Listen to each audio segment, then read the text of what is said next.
नमस्कार दोस्तों, मैं लक्ष्मी सिंह अनंत क्लास में एक बार फिर आपका स्वागत करती हूँ। आज हम लोग पढ़ने जा रहे हैं भाषाई कौशल में दूसरा भाग, पठन कौशल।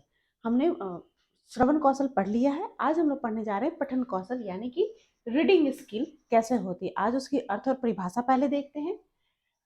आखिर पठन कौशल है क्या? पठन से मतलब क्या होता है? पढ़ना। पढ़ने के में एक कला होती है। जैसे लिखना एक कला है, सुनना एक कला है, उसी तरीके से पढ़ना भी एक कला है। तो बात हो रही है कि पठन यानी कि पढ़ने का अर्थ लिखी हुई सामग्री को पढ़ते हुए उसके अर्थ को ग्रहण करने, उसके पश्चात उस पर अपना मंतव्य स्थिर करने और फिर उसके अनुसार व्यवहार करने से है। तीन बातें हो रही हैं कि अगर आप किसी बात को, कहीं आप लिखी हुई सामग्री ही तो पढ़ रहे हो। पढ़ने का मतलब क्या होता है? जहाँ पे कोई चीज लिखा हुआ उसको हम लोग पढ़ते हैं, रीड करते हैं। तो पढ़ने से अर्थ यह होता है कि लिखी हुई सामग्री को पढ़ते हुए उसके अर्थ को ग्रहण करने, मतलब यह है कि उसके अर्थ में क्या कह रहा है। कोई भी चीज आप ऐसे तो नहीं पढ़ रहे हो, अगर पढ़ रहे हो तो उसका अर्थ क्या हुआ, मीनिंग क्या हुई, इसको देखते हुए उसके पश्चात उस पर अपना मंतव्य स्थिर करें। मंतव्य का मतलब होता है सोचना, विचारना। अगर कोई चीज कहीं लिखी हुई है, उसको आप पढ़ रहे हो, उसके अर्थ को ग्रहण कर रहे हो, यानी कि अर्थ को समझकर आप अपने सोच विचार से उसको कैसे व्यक्त करते हो। ठीक है? अपने मंतव्य को स्थिर करने और फिर उसके अनुसार व्यवहार करने से है। आ रही है बात समझ में? अर्थात कहता है क्या कि अर्थ व भावों को ध्यान में रखकर किसी लिखित भाषा को पढ़ना ही पठन कौशल कहलाता है। कहीं कोई चीज लिखी हुई रहती है, उसको अगर आप पढ़ते हैं, जैसे हम लोग कहते हैं ना, विद्या ददाति विनयम। विद्या क्या देती है? विनय देती है, नम्रता देती है। ये मैंने बात कही, तो मैंने इस चीज को पढ़ा, विद्या ददाति विनयम। यहाँ पे हम बात करें, संस्कृत का एक श्लोक है ये, तो इस चीज में मुझे जो विचार मेरा कहा कि विद्या क्या होती है? विनय देती है। विनय का अर्थ क्या होता है? नम्रता होती है, विनम्रता होती है, भाव होते हैं। तो उस चीज को कह रहा है क्या कि यह क्या है, मैंने अपना मंतव्य दिया, मंतव्य स्थिर किया कि विद्या जिसके पास है वह विनम्र होता है, उसको विनय आता है, उसको अनुशासन आता है। ठीक है? तो इस बात को मैंने, मेरा ये क्या था? मंतव्य था। तो बात हो रही है इसके अनुसार अपना व्यवहार करना, कि जो चीज मैंने लिखा हुआ पढ़ा उसके अनुसार अपने व्यवहार को ढालना है। आ रही है बात समझ में? उसी चीज को यहाँ पे कह रहा है कि ये हमारी क्या है? परिभाषा है कि किसी भी लिखी हुई भाषा को या शब्द को अगर आप पढ़ते हैं, उसके अर्थ और भावों को ध्यान में रखकर किसी लिखित भाषा को पढ़ना ही क्या कहलाता है? पठन कौशल कहलाता है। पठन कौशल में कुछ निम्नलिखित बातों का भी ध्यान रखते हैं। ये थी इसकी एक परिभाषा। अब पठन कौशल में हमारी बात क्या हो रही है? Reading skill. रीडिंग स्किल में हमें कुछ विशेष बातों का ध्यान रखना होता है। जो बातें होती हैं,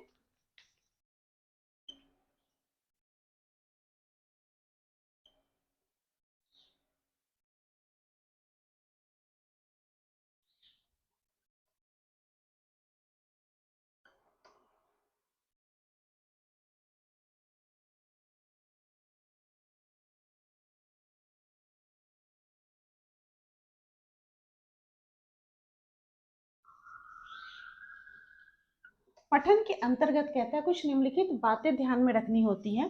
पहला,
अब बात हो रही है पठन के अंतर्गत निम्नलिखित बातें शामिल होती है, इन चीजों को ध्यान में रखा जाता है या पठन के समय ये सारी चीजें आती हैं। पहली क्या है, ध्वनि के प्रतीक को देखकर पहचाना। ध्वनि जैसे कि जो मैं बोल रही हूँ, ठीक है, ये मेरी आवाज से क्या निकल, ध्वनि निकल रही है ना, तो ध्वनि के प्रतीक को देखकर पहचानना। ध्वनि के up and down, up pitch कहीं कहीं हाई होती है, जिसको हम लोग बोलते हैं ना पिच, पिच कहीं कहीं लो होती है, कहीं कहीं हाई होती है। तो यह ध्वनि को देखकर पढ़ना, ये नहीं कि एक लय में पढ़े जा रहे, कहाँ कम करना है कहाँ ज्यादा करना है, इस चीजों को वो प्रतीक देखकर, जो शब्द दिए रहते हैं ना, जो वाक्य बनते हैं, उसको देखते हुए या ध्यान में देखकर पढ़ाई का पहचान कर ही पढ़ना होता है। दूसरी बात हो रही है शब्दों को सार्थक इकाइयों में बांटकर पढ़ना। जो मैंने बात कही ना कि कहीं पिच हाई और कहीं लो होती है, तो ये क्या होती है कि कहीं कहीं किस जगह पे मुझे जोर लगा के बोलना है, किस जगह जोर लगा के, यानी कि किसी चीजों, किस जगह किन शब्दों को, किन वाक्यों पे ज्यादा इम्फेसिस फोकस डालना है। ठीक है, जैसे हम लोग बात पढ़ाई कर पढ़ते हैं जब कोई शब्दों को, जैसे मैंने एक वाक्य दिया ना, विद्या ददाति विनयम, यहाँ क्या विद्या, द्या पे मेरी टंग जो है ऊपर नीचे बहुत ही ज्यादा सट रही है, ठीक है, द्या हो रही है, द्या। तो यह जो चीजें हैं, कह रहा है कि सार्थक इकाइयों में बांटे, ना कि विदया, विदया ददाति विनयम नहीं कहना है मुझे, यह मुझे कहना है विद्या।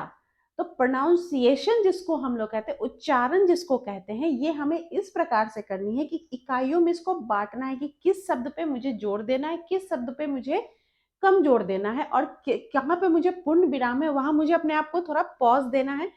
पूर्ण विराम पे मुझे क्या करना होता है, रुकना होता है, वहां सेंटेंस जहाँ खत्म होता है, जहाँ कॉमा होती है, वहां मुझे अपने आप को पॉज देना होता है। तो यह चीजें कह रहा है कि शब्दों को सार्थक इकाइयों में बांटकर ही पढ़ना होता है। तीसरी बात है पठित सामग्री के विचारों को समझना। जो लिखी हुई सामग्री है उसके में क्या वो कहना चाह रहा है, जिसने लिखा है, जिसकी मैं विचार को पढ़ रही हूँ, वो क्या कह रहा है, इसको भी ध्यान में रखकर ही पढ़ना होता है। चौथी बात है पठित सामग्री पर अपने सोच विचार को स्थिर करना। फिर उसको पढ़ने के बाद उसके विचार को पढ़ा मैंने, जिसके मैं पढ़ रही हूँ, और उसके विचारों को अपने सूझबूझ के हिसाब से, अपने सोच विचार के हिसाब से उसको समझना और अपनी समझ को स्थिर करना ही कला है। और कहता है कि पठित सामग्री पर अपने सोच विचार को स्थिर करना बहुत ही जरूरी होता है, तभी वो हमारे दिमाग में जाके सेट होता है। कोई भी चीजें जो हम लोग पढ़ते हैं, कोई स्टोरी पढ़ रहे हैं, कोई कविता पढ़ रहे हैं, या कोई आर्टिकल पढ़ रहे हैं, या सब्जेक्ट के कोई विषय पढ़ रहे हैं, वो तभी हमारे दिमाग में सेट होता है जब हम उसके कहे हुए चीजों को सोच विचार कर समझते हैं, देखते हैं, पढ़ते हैं। ठीक है, नेक्स्ट देखते हैं पठन सामग्री के उद्देश्य, पठन कौशल के उद्देश्य।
हम लोग पढ़ रहे हैं पठन कौशल के उद्देश्य, जिसमें हम लोग बात कर रहे हैं कि उसका उद्देश्य क्या, ऑब्जेक्टिव क्या है, आखिर एम क्या है पठन कौशल की।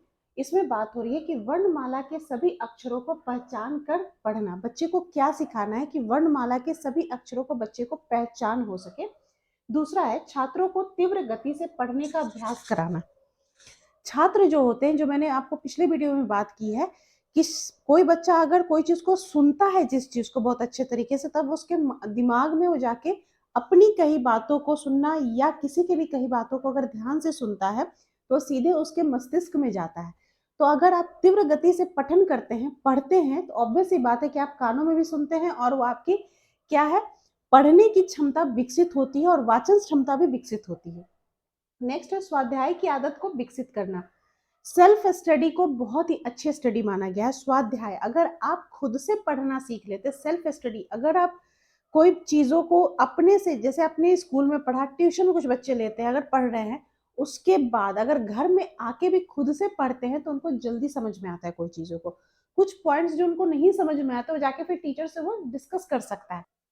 स्वाध्याय की आदत को विकसित करने में है कि अगर बच्चा सेल्फ स्टडी करके करता है तो उसमें क्या है कि वह चीजों को बहुत अच्छी तरीके से सीखता है। नेक्स्ट बात हो रही है, इससे क्या होगी, आत्मविश्वास जागृत करना। अगर आप खुद से पढ़ना सीख गए, आपको उच्चारण आपकी सही हो गई, आप हर चीज को पढ़ के अपने हाव भाव, अपने व्यवहार को सीख सकते हो, व्यवहार को बदल सकते हो, तो ऑब्वियस है कि आप में क्या, आत्मविश्वास जागृत हो गया। नेक्स्ट है उचित हाव भाव के साथ पढ़ने के योग्य बनाना।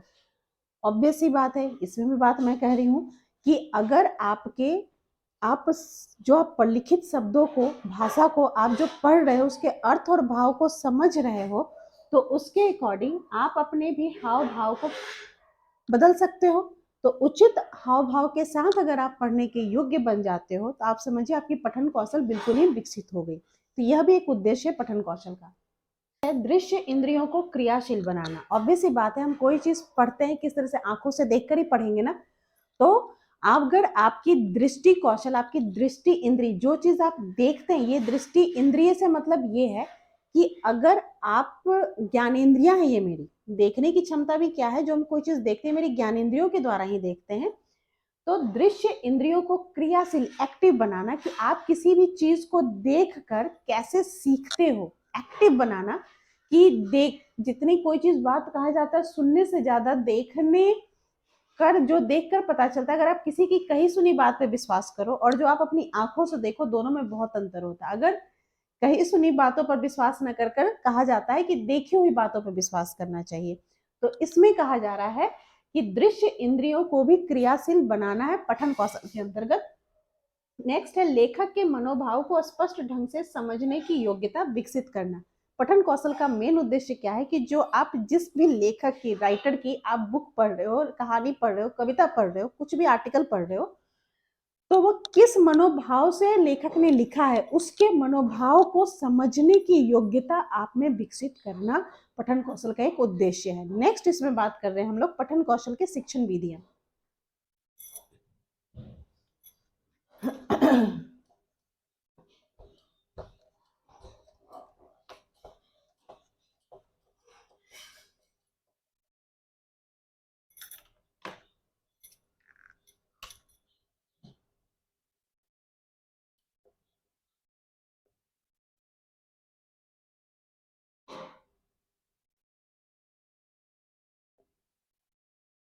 पठन कौशल की शिक्षण विधियां, टीचिंग मेथड, जिसमें पहला है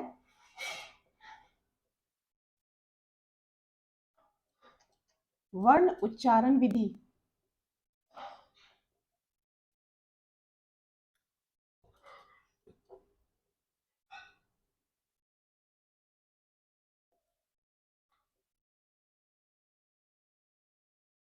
शब्द विधि।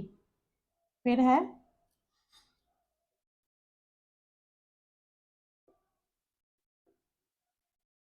वाक्य विधि।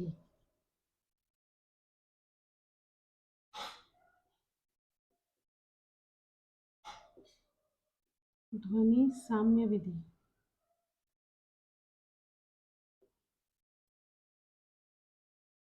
कविता विधि।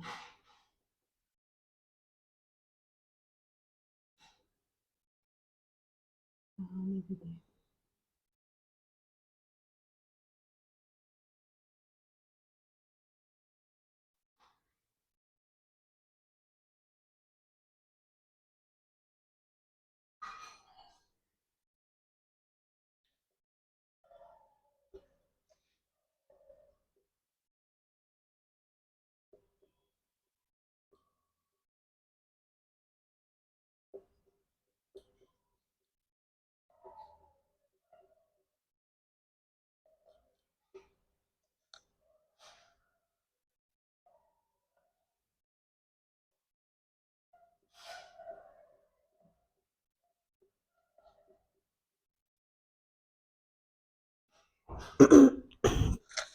यहाँ हम बात कर रहे हैं पठन कौशल की शिक्षण विधियों को, टीचिंग मेथड को, कि टीचर को कौन कौन से टीचिंग मेथड को क्लास में अपने अपनाना चाहिए ताकि बच्चे के पठन कौशल विकसित हो सके।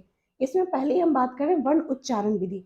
वर्ण उच्चारण के लिए कहता है में है कि शिक्षक जो है श्याम पट पे वर्णों को लिखता है और उसका उच्चारण स्वयं करता है और फिर बच्चों से भी वो उच्चारण करवाता है। इसमें क्या होगा कि बच्चे वर्णों का उच्चारण करना सीख जाएंगे। इसमें साथ के साथ सबसे पहले बच्चा वर्णों को समझने के साथ साथ वह बच्चे की क्या क्या विकसित होगी। इसमें बच्चे पहले क्या होगा, स्वर सीखेगा, फिर व्यंजन सीखेगा और फिर मात्रा लगाना सीखेगा और इसके बाद वो शब्दों को सीखेगा, शब्दों सीखेगा और शब्द के बाद ये वाक्य बनाना सीखेगा। ये इसके प्रोसेस होते हैं। वो स्वर, व्यंजन, मात्रा, शब्द और वाक्य सीखता है। तो बात हो रही है कि शिक्षक सबसे पहले बच्चे को जब क्लास में सिखाना है तो पहले वो क्या सिखाएगा, वर्ण सिखाएगा और वर्णों का उच्चारण करना सिखाएगा। कैसे? श्याम पट पे अपने बोर्ड पे वो क्लासरूम में सभी वर्णों को लिख के उनको खुद से उच्चारण करेगा और बच्चों से भी उसको उच्चारण करवाएगा और दोहरवाएगा। नेक्स्ट है शब्द विधि। शब्द विधि में कहता है क्या कि इसमें चित्रों का प्रयोग करके टीचर क्या है कि वहां पर शिक्षक बच्चों से लिखवाएगा अपनी हर चीजों को, कि शब्द अगर दे दिया कि कोई चित्र है उसके नीचे उसके नाम लिखे होंगे और बच्चे को कहेगा कि ये किस चीज का है चित्र। तो बच्चा अगर कहता है कि आम की फोटो बनी, चित्र बनी हुई है, तो बच्चा कहेगा यह आम है। तो यह क्या हो गया, ये शब्द विधि है।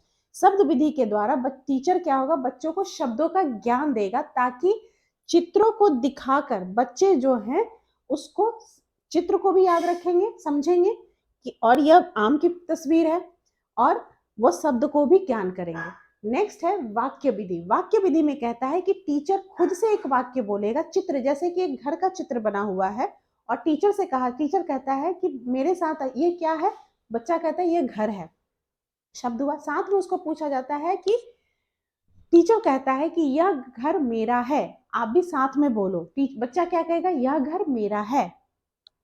तो यह क्या है, जो चित्रों को दिखाकर बच्चे के साथ वाक्य बनाकर बोलना, यह क्या हो गया, वाक्य विधि है और वाक्यों को बच्चे को सिखाना है। नेक्स्ट है ध्वनि साम्य विधि। साम्य मतलब क्या होती है, समानता। ध्वनि ऐसे शब्दों की जो एक जैसे, जिनकी ध्वनि निकलती है, वैसे शब्दों को एक साथ बच्चे को सिखाना है। जैसे कि इसमें क्या आता है, नल, कल, जल, फल। ध्वनि साम्य विधि की जो हम लोग बात कर रहे थे, इसमें क्या होगा, नल, कल, जल, फल, हल, कि एक जैसे जो शब्द होंगे उसको शिक्षक क्या होगा, एक साथ उसको बताना है ताकि बच्चे जो हैं उन शब्दों को उसकी ध्वनि को एक साथ निकाल सके, उनको वो समझ सके। अगर वो अलग अलग के बताएगा तो बच्चा जो होता है कंफ्यूज हो जाता है, क्योंकि वो छोटा होता है। उसको जब शुरुआत में अगर शब्दों को ज्ञान देना है, पठन कौशल विकसित करनी है, तो उसको शब्दों का जो उच्चारण वो करेगा उसको एक जैसी ध्वनि वाले एक साथ शिक्षक को पढ़ाने हैं। ठीक है। नेक्स्ट है कविता विधि और कहानी विधि। दोनों को मैं इकट्ठे बता रही हूँ। इस विधि में शिक्षक क्या है, बच्चे को कविता के माध्यम से और कहानी के माध्यम से पठन कौशल उसका विकसित करेगा। इसलिए इसके शिक्षण विधि में उपयोग टीचर कर रहा है, क्योंकि कविता एक ऐसी होती है कि बच्चे उसको बहुत इंटरेस्ट लेके सुनते हैं, या कहानी को बहुत इंटरेस्टिंग बना के, अगर अभी रुचि उसकी बच्चे की उत्पन्न हो जाए उसमें, तो उसमें बहुत अच्छे से शिक्षक जो होता है बच्चे का पठन कौशल विकसित कर सकता है। तो इसके लिए कह रहा है क्या कि शिक्षक को कविता और कहानी विधि को अपनाना चाहिए अपने शिक्षण विधि में। नेक्स्ट है देखो और कहो विधि। देखो और कहो विधि में कह रहा है क्या कि यह जो है कोई भी चीज को, कोई पिक्चर आपके सामने है उसको आपको दे दिया जाएगा और कहा जाएगा कि बताइए कि इसमें आप क्या देख रहे हो। घर है, पहाड़ है, एक तरफ सनराइज हो रहा है, नदी बह रही है, बच्चे खेल रहे हैं, पार्क है, पार्क में झूला है, ठीक है। तो यह सारी चीजें जो हैं, कहानी एक बन रही है ना, बच्चा बोल के बता रहा है हर चीज। तो इसमें देखो और कहो विधि में साथ के साथ क्या हो रही है, आपकी वाचन कौशल भी विकसित हो रही है। नेक्स्ट है साहचर्य और संगति विधि। यह विधि जो है मॉन्टेसरी ने इसकी उत्पत्ति की थी। तो बात हो रही है कि साहचर्य और संगति विधि में, कि साहचर्य और संगति विधि में कहता है क्या कि बच्चे के कमरे में बच्चे से रिलेट करके कोई पदार्थ कमरे में या कोई चित्र टांग दी जाती है दीवार पर, और बच्चे उसका नाम भी उस चित्र पे के नीचे लिखा रहता है, और बच्चे को उसको रिलेट करने के लिए, को रिलेट जिसको बोलते हैं ना, को रिलेट करने के लिए दिया जाता है कि यह किसकी तस्वीर है, आप बताइए। ठीक है, कैसे आप इसको मिलाते हैं। जैसे कि आजकल एक बच्चों की पजल्स आती है इस तरह की कि उसमें बच्चे को क्या होता है कि एरोप्लेन जैसे उसको दिया, उसको एरोप्लेन बनाना है ये पता है, तो उसमें वो क्या करता है, सारे ऑब्जेक्ट्स को मिलाता है एक जगह। उसी तरीके से क्या है कि पठन कौशल की क्लास में बच्चे को यही चीज को दे दिया जाता है और उसके पसंद की सामग्री दे दी जाती है या कोई चित्र दिया जाता है और उसको कोरिलेट कि इसमें इसके साथ क्या होगा। अगर आपके पास कॉपी है तो इसके साथ क्या होगा, पेन या पेंसिल होगी।